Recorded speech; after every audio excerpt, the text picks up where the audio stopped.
ಎಲ್ರಿಗೂ ನಮಸ್ಕಾರ. ಈಗ ಒಂದು 2-3 ತಿಂಗಳ ಹಿಂದ್ಗಡೆ ಮಹದೇಶ್ವರಂ ಬೆಟ್ಟದಲ್ಲಿ ಒಂದು ಘಟನೆ ನಡೆದಿತ್ತು. ಅದು ಸಾಕಷ್ಟು ಜನ ಟಿವಿ, ಮೊಬೈಲು, ಸೋಷಿಯಲ್ ಮೀಡಿಯಾದಲ್ಲೆಲ್ಲ ನೋಡಿದ್ರಿ. ಅಂಥದ್ದೇ ಘಟನೆ ಮತ್ತೆ ಸಂಭವಿಸಿದೆ.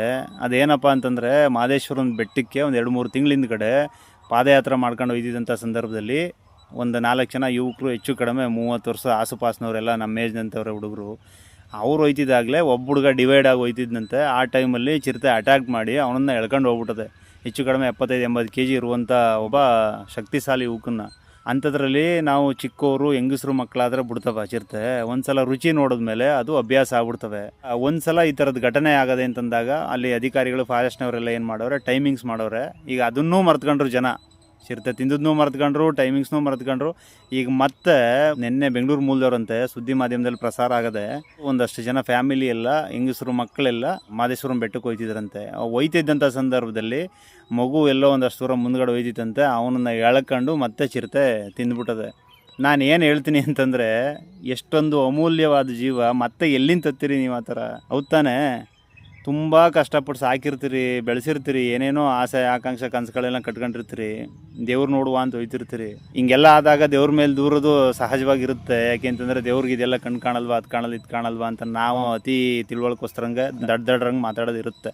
ಆದರೆ ಒಂದೇನು ಹೇಳ್ತೀನಿ ಅಂತಂದರೆ, ದೇವ್ರ ಕೆಲಸ ಮಾಡುತ್ತೆ. ಅದೇ ಅಂತನೋ ನಂಬಿಕೆ ಇರೋರಿಗೆ ನಾವು ನಮ್ಮ ಕೆಲಸ ಮಾಡ್ಬೇಕಲ್ವಾ. ಒಂದು ಸಲ ಚಿರತೆ ಅದೇ, ಹುಲಿ ಅದೇ ಅಥವಾ ಆನೆ ಅದೇ ಅಂತ ಗೊತ್ತಾದ ಮೇಲೆ, ಅಷ್ಟು ದೊಡ್ಡ ಕಾಡು, 77 ಮಲೆ ಅಂತ ಹೇಳ್ತಾರೆ. ನಾವು 7 ಬೆಟ್ಟ ಹತ್ತಿ 7 ಬೆಟ್ಟ ಇಳಿಬೇಕು.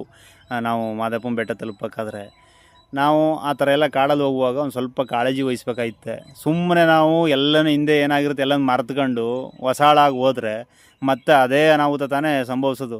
ಬಿದ್ದ ಕಡೆನೇ ಬಿದ್ದರೆ ಗೊತ್ತಾಗಬೇಕು ನಮ್ಗೆ. ಒಂದು ಸಲ ಆಗದೆ ಅಂತಂದಾಗ ಅದ್ರ ಮೇಲೆ ಕಾಳಜಿ, ಎಚ್ಚರಿಕೆ ಇರಬೇಕು. ಏನಾಯ್ತದೆ ಏನೋ ಎಲ್ಲ ಒಗ್ಗಟ್ಟಾಗಿರ್ಬೇಕು. ಒಮ್ಮತದಿಂದ ಇದ್ದರೆ ಆ ಪ್ರಾಣಿಗಳಿಗೂ ಒಂದು ಸ್ವಲ್ಪ ಭಯ ಆಯ್ತದೆ. ಎಲ್ಲ ಒಗ್ಗಟ್ಟಾಗವ್ರೆ, ನಾವು ಅಟ್ಯಾಕ್ ಮಾಡೋಕ್ಕಾಗಲ್ಲ ಅಂತ. ಅಲ್ಲೊಬ್ರು ಇಲ್ಲೊಬ್ರು ಸಿಂಗಲ್ ಹೋದರೆ ಅವಕ್ಕೂ ಹೊಟ್ಟೆ ಇರುತ್ತೆ, ರುಚಿ ನೋಡಿರ್ತವೆ.